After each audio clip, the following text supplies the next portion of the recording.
ನಮಸ್ಕಾರ ಗುರು, ನೀವು ನೋಡ್ತಾ ಇದ್ದೀರಾ ಸಂತೋಷ್ ಸ್ಟೋರೀಸ್ಗೆ ನಿಮಗೆಲ್ಲ ಸ್ವಾಗತ. ಇವತ್ತಿನ ವಿಚಾರ ಬಂದು RCB ಮತ್ತು ಮುಂಬೈ ಪಂದ್ಯಕ್ಕೆ ನಮ್ಮ RCB ತಂಡಕ್ಕೆ ದೊಡ್ಡ ಸಂಕಷ್ಟ ಅಂತ ಹೇಳಬೇಕು. ನಮ್ಮ ಆಲ್ರೆಡಿ ಎಲ್ಲ ಆಟಗಾರರು ಕೂಡ ಮುಂಬೈಯಲ್ಲಿ ತಯಾರಿ ಮಾಡ್ಕೊಂಡಿದ್ದಾರೆ ಅಂತ ಹೇಳಬೇಕು. ಎಲ್ಲ ಆಟಗಾರರು ಕೂಡ ಅವರೇ ಇವರೆಲ್ಲ ಮಾತಾಡ್ಕೊಂಡು ಚೆನ್ನಾಗಿ ಮಾತಾಡ್ಕೊಂಡು RCB ಪ್ಲೇಯರ್ಸ್ ಮತ್ತು ಮುಂಬೈ ಪ್ಲೇಯರ್ಸ್ಗಳು ಮಾತಾಡ್ಕೊಂಡು ಮತ್ತು ಕೋಚ್ಗಳು ಕೂಡ ಎಲ್ಲ ಮಾತಾಡ್ಕೊಂಡು ಪ್ರಾಕ್ಟೀಸ್ ತಯಾರಿ ಶುರು ಮಾಡಿಕೊಟ್ರು ಅಂತ ಹೇಳಬೇಕು.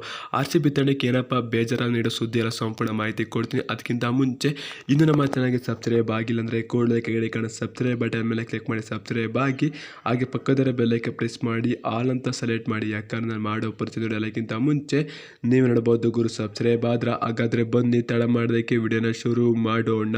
ಗುರು, RCB ಮುಂಬೈ ತಂಡದಲ್ಲಿ ಯಾವ ತಂಡ ಗೆಲ್ಲುತ್ತೆ ನಿಮ್ಮ ಪ್ರಕಾರ ಕಾಮೆಂಟ್ಸ್ ಅಲ್ಲಿ ಕಮೆಂಟ್ ಮಾಡಿ ಗುರು. ಎರಡು ತಂಡಗಳು ಕೂಡ ಸೇಮ್ ಸಿಚುವೇಶನ್ ಇದ್ದಾರೆ ಅಂತ ಹೇಳಬೇಕು. ಆದರೆ ಮುಂಬೈ ಅವರು ನಮ್ಮಕ್ಕಿಂತ ಒಂದು ಪಂದ್ಯ ಕಡಿಮೆ ಆಡಿದ್ದಾರೆ ಅಂತ ಹೇಳಬೇಕು. ಇಲ್ಲಾಂದ್ರೆ ಎರಡು ತಂಡಗಳು ಒಂದೊಂದೇ ಪಂದ್ಯ ಗೆದ್ದಿರೋದು ಟಾಟಾ IPL 2024 ಅಂತ ಹೇಳಬೇಕು. ಎರಡು ತಂಡಗಳಿಗೂ ಜಯ ಬೇಕೇ ಬೇಕು. ಪ್ಲೇ ಆಫ್ ಆಗಿ ಸುಲಭ ಆಗಬೇಕು ಅಂತಾರೆ, ಜಯ ಬೇಕೇ ಬೇಕು ಅಂತ ಗೆಲುವಿಗಾಗಿ ಆಡ್ತಾರೆ ಅಂತ ಹೇಳಬೇಕು. ಈಗ ಸೂರ್ಯಕುಮಾರ್ ಅವರು ಕೂಡ ವಾಪಸ್ ಬಂದಿದ್ದಾರೆ. ಅವರು ಕೂಡ ತಯಾರಿ ಶುರು ಮಾಡಿದ. ಅಷ್ಟೊಂದು ಮೊದಲೇ ಮ್ಯಾಚ್ ರನ್ ಬಂದಿಲ್ಲ, ಆದರೆ ಯಾವಾಗ ಬೇಕಾದ್ರೂ ಓಪನ್ ಅಪ್ ಆಗ್ಬೋದು ಸೂರ್ಯ ಅಂತ ಹೇಳ್ತೀನಿ ಗುರು. ಮುಂಬೈ ತಂಡಕ್ಕೆ ಟಾರ್ಗೆಟ್ ಯಾರಪ್ಪ ಅಂದ್ರೆ ವಿರಾಟ್ ಕೊಹ್ಲಿ ಅಂತ ಹೇಳಬೇಕು. ವಿರಾಟ್ ಕೊಹ್ಲಿ ಒಬ್ಬನ ಔಟ್ ಮಾಡ್ಕೊತ ಅಂತಾರೆ. ಮುಂಬೈ ತಂಡಕ್ಕೆ ಗೆಲುವು ಸುಲಭ ಆಗುತ್ತೆ. ಸ್ಕೋರ್ ಬೋರ್ಡ್ ಅಲ್ಲಿ ಏನಿಲ್ಲ ಅಂದ್ರೂ ಅಂತೂ 30-40 ರನ್ ಕಡಿಮೆ ಆಗೋದು ಅಂತ ಮುಂಬೈ ತಂಡಕ್ಕೆ ಗೊತ್ತು ಅಂತ ಹೇಳಬೇಕು. ವಿರಾಟ್ ಕೊಹ್ಲಿ ಒಬ್ಬರೇ ಫಾರ್ಮ್ ಇರೋದು. ವಿರಾಟ್ ಕೊಹ್ಲಿ ಒಬ್ಬರನ್ನ ತಕ್ಕಂಥ ಟಾರ್ಗೆಟ್ ಹಿಡ್ಕೊತಾನೆ ಅಂತ ಹೇಳಬೇಕು. ವಿರಾಟ್ ಕೊಹ್ಲಿ ಹೋಯ್ತು ಅಂದ್ರೆ ನಮಗೂ ಗೊತ್ತು RCB ಮ್ಯಾಚ್ ಇನ್ನೂ ಬೇಗ ಸೋತ್ಬಿಡುತ್ತೆ ಅಂತ.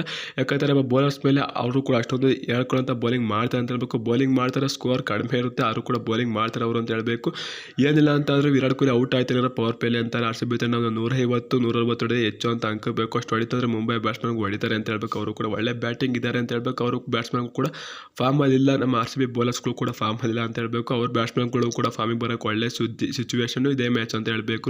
ಅವರು ಟಾರ್ಗೆಟ್ ಇಟ್ಕೊಳ್ತಾರೆ. ವಿರಾಟ್ ಕೊಹ್ಲಿ ಔಟ್ ಆಯಿತು ಅಂತಾರೆ ನಮ್ಮ ಸೋಲು ಗ್ಯಾರಂಟಿ ಗುರು. ಏನಂತಾರೆ ಗುರು, ವಿರಾಟ್ ಕೊಹ್ಲಿ ಔಟ್ ಆಯಿತು ಅಂದರೆ RCBಗೆ ದೊಡ್ಡ ಸಂಕಷ್ಟ ಅದೇ ಅಂತ ಹೇಳಬೇಕು ಗುರು. ವಿರಾಟ್ ಕೊಹ್ಲಿ ವಿಕೆಟ್ ಎಲ್ಲಿವರೆಗೆ ಇರುತ್ತೆ ಅಲ್ಲಿವರೆಗೆ ನಮಗೆ ಅಂತ ಹೇಳಬೇಕು. ಅವ್ರು ಸ್ಲೋಗರ್ ಆಗಲಿ ಫಾಸ್ಟಾಗರ್ ಆಗಲಿ ಒಟ್ಟು ವಿರಾಟ್ ಕೊಹ್ಲಿ 20 ಓವರ್ ಪೂರ್ತಿ ಆಡಬೇಕು, ಆಗಲೇ RCBಗೆ ಬಲ ಅಂತ ಹೇಳ್ತೀನಿ ಗುರು. ನೀವಂದ್ರೆ ಕಮೆಂಟ್ ಮಾಡಿ. ಸಿಗೋಣ ನೆಕ್ಸ್ಟ್ ಆಡ. ಬೈ ಬಂದ ನಮಸ್ಕಾರ. ಜೈ RCB, ಸಲಿ ಕಪ್ ನಮ್ಮದೇ ಗುರು, ಹೊಡಿಲೇಬೇಕು.